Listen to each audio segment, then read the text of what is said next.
What do PV and TS diagrams reveal about complex heat engine cycles?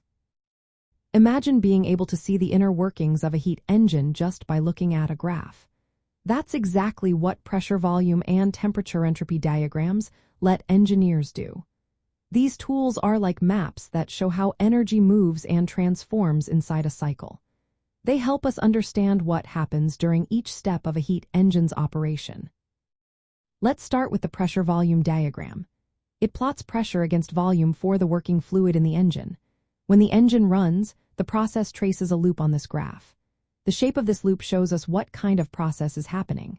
For example, if the loop moves from high pressure and low volume to low pressure and high volume, it's an expansion. When it goes back, it's compression. The area inside this loop actually tells us how much work the engine produces in one cycle. So bigger loops mean more work.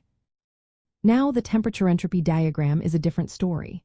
It plots temperature against entropy, which measures how disordered or spread out the energy is. On this diagram, each process has a shape.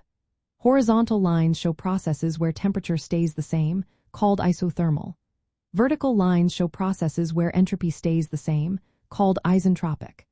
These are important because they tell us if heat is added or removed without increasing disorder. The area under the curve on this diagram shows how much heat is transferred during that process. The total enclosed area of the cycle indicates the net work output, just like on the pressure-volume diagram. By looking at these diagrams together, we can tell what kind of processes are happening. For example, if a cycle has straight vertical lines on the TS diagram, it's likely an idealized process with no entropy change, like in a Carnot cycle. The diagrams also reveal where heat is added or rejected, which is key to understanding efficiency.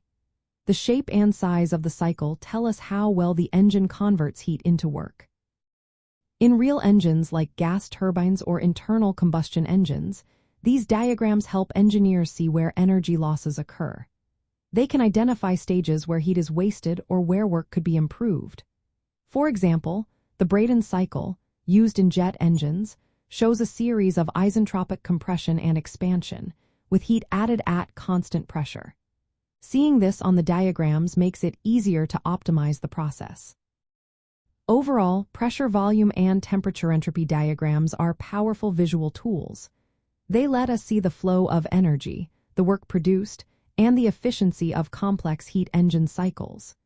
With these diagrams, engineers can design better engines, cut down on waste, and make sure machines run as smoothly as possible.